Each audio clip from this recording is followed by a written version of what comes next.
आज छत्तीसगढ़ की, रायपुर की और ये नक्सल प्रभावित इलाकों की स्थिति ये है कि मैं अपने बच्चों को गर्मियों की छुट्टी में, विवेक श्रीवास्तव ये बात सुन चुके हैं, कहीं और घुमाने नहीं ले गई थी, छत्तीसगढ़ न्यू ईयर पर, माफ कीजिएगा जनवरी में, ये जो जनवरी आई है, छत्तीसगढ़ लेकर गई थी।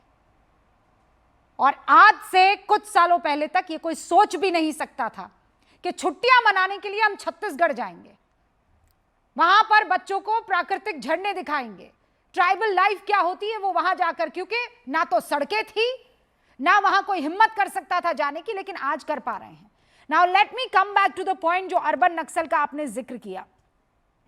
तहसीन पुनावाला 76 पुलिसकर्मी जब मारे जाते हैं तो यही देश की राजधानी दिल्ली के सबसे बड़े जेएनयू में जश्न मनाया जाता है। आरोप लगे थे कि नहीं लगे थे? आज उसका भी जिक्र अमित शाह ने किया है। ये वो सोच है, पांव के नीचे कुचला जाता है, ये झंडे को, भारत के झंडे को कुचला गया था।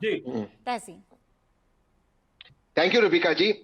मैं ज्यादा समय नहीं लूंगा आपका क्योंकि बाकी पैनलिस्ट भी है, लेकिन देश के दर्शकों को मैं 2 चीज बताना चाहता था। बिल्कुल जेएनयू में नारे लगे, वामपंथी बच्चों ने लगाए, वो बच्चे जो एसी में और गाड़ी में घूमते हैं, लेफ्ट की बात करते हैं। इनफैक्ट मैंने जोक भी किया था कि इंपोर्टेड टी शर्ट पहनते वो विदेश गए। लेकिन जेएनयू, रूबिका जी मेरी याददाश्त थोड़ी कमजोर है, जेएनयू कौन से सेंटर, राज्य सरकार की केंद्र सरकार, भारत के झंडे पर पैर लगाया और उनमें से एक भी बच्चा अब भी अरेस्ट नहीं है। ये देश के गृह मंत्री इतने कमजोर। और बता देता हूं सीरियस बात, चलो ये तो बच्चे हो गए, सोचे गृह मंत्री जी ने छोड़ दिया। रूबिका जी मुझे याद है आप अलग चैनल में थे, मुझे सौभाग्य मिलता आपके साथ चैनल हमेशा जुड़ने का। हमारे प्रधानमंत्री, ये आरोप लगा था कि हमारे प्रधानमंत्री को मारने की नक्सल वालों ने साजिश करी थी, पुणे में पकड़े गए थे भीमा कोरेगांव। सब हुआ, मैंने भी सपोर्ट किया कि प्रधानमंत्री के खिलाफ वायलेंस एक्सेप्ट नहीं होगा। चार्जशीट लगी, पता है एनआईए ने क्या किया? एनआईए ने उस चार्जशीट से विड्रॉ कर दिया कि जिन नक्सलियों को, जिन नालायक लोगों को पकड़ा गया प्रधानमंत्री को मारने के लिए, वो मार नहीं रहे थे। ये एनआईए, ये सीरियसनेस है आदरणीय गृह मंत्री जी का। और बताता हूं, मैं मानता हूं नक्सलिज्म खत्म हो रहा है, मैं तो पूरी तरह से मानता हूं और होना भी चाहिए, लेकिन लेफ्ट विंग एक्सट्रीमिज्म भारत में बड़ा है। आप मणिपुर देख लीजिए, परसों कुछ दिन पहले एनआईए ने पकड़ा कुछ विदेशियों को, क्या कर रहे थे वो मणिपुर के बॉर्डर पे ड्रोन बना रहे थे इंडिया को अटैक करने को। लेफ्ट विंग एक्सट्रीमिज्म भारत में बड़ा है। नागालैंड में सिचुएशन शुरू हुई और इसका प्रमाण देते हुए अपनी बात को समाप्त करता हूं। आदरणीय प्रधानमंत्री ने एक नागा अकॉर्ड साइन किया था 2017 में, कहा था 3 महीने में मीडिया को रिलीज कर दिया। आज इतने तारीख पे तारीख मिल रही, अकॉर्ड नहीं, क्यों नहीं मिल रही है? मणिपुर हो, नागालैंड हो, अभी मणिपुर के बाहर बॉर्डर इनफैक्ट इन्फिल्ट्रेशन हो रहा है, तो क्या कर रहे हैं? लेफ्ट विंग एक्सट्रीमिज्म बढ़ रहा है। होम मिनिस्टर शुड रिजाइन, मुझे पूरा यकीन था तहसीन पुनावाला तैयारी करके आएंगे। नहीं, ये आधा पाव कुछ बोलेंगे और उसके बाद इफ एंड बट करते हुए शुरू कर देंगे। 10 साल की दिक्कतें कितनी बढ़िया से आपको फौरन खट दिखाई देने लगी। मैं कह रही हूँ 75 में से 60 साल तो आप ही लोग थे, आप ही लोग थे ना 60 साल। क्या काम किया आपने? क्या काम किया अभी? हाँ, ये अभी अमित शाह जो, मैं रुकिए, अरे अमित शाह जी का डेटा नहीं, 1967 में नक्सलवाद की शुरुआत हुई है ना सर? हाँ। खत्म कब हो रहा है वो? 26 में। वो भी कितने महीने लग गए सर? 706 महीने। क्यों? किसने रोका था? किसने हाथ बांधे हुए थे आपके? ये बताइए मुझे। आज और उस मंच का इस्तेमाल क्यों कर रहे थे आप? और क्यों आपको सारी चीजें शेयर करनी थी? सीधा जो काम आज ये सरकार कर रही है, आप लोग क्यों नहीं कर पा रहे थे? मैं तो एक सिंपल सा सवाल पूछ रही हूँ, आम आदमी का सवाल, मुझे और कोई मतलब ही नहीं है।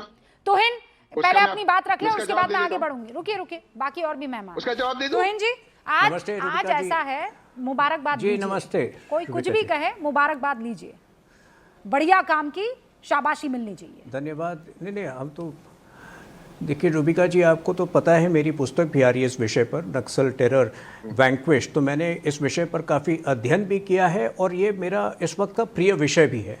मुझे लगता है ये केवल और केवल प्रधानमंत्री मोदी जी के विजन और गृह मंत्री अमित शाह जी की कर्मठता, उनकी दृढ़ संकल्पता का असर है, राजनीतिक इच्छा शक्ति का असर है कि आज पूरी तरह से हम नक्सल मुक्त भारत है। मैं अब आपको ये बता रहा हूं कि किस प्रकार से, एक आपको थोड़ा सा मैं बताता हूं किस तरह से यूपीए ने अपने लोगों को फेल किया था। महेंद्र कर्मा का नाम आपको पता होगा। महेंद्र कर्मा वो व्यक्ति है, लीडर ऑफ ऑपोजिशन थे छत्तीसगढ़ असेंबली में, जिन्होंने सलवा जुदूम की शुरुआत की थी। सलवा जुदूम एक पीपल्स मूवमेंट था जिसमें मुख्य तौर पर ट्राइबल्स थे, और वो एक खड़ा किया गया था क्योंकि ट्राइबल सबसे ज्यादा एक्सप्लॉइटेड होते थे।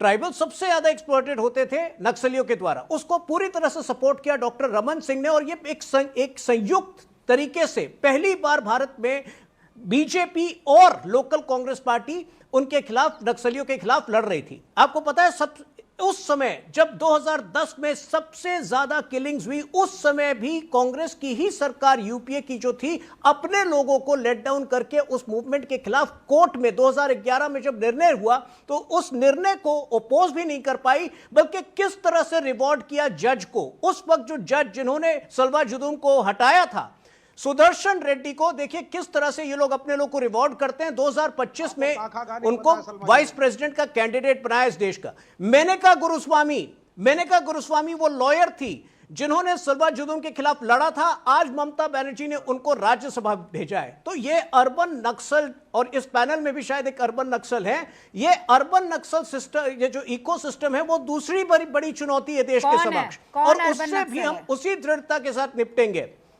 नहीं, वो आपको बातों से पता चल जाएगा, इसी शो के दौरान आपको बातों से पता चल जाएगा। लेकिन उनसे भी हम उसी दृढ़ता से निपटेंगे।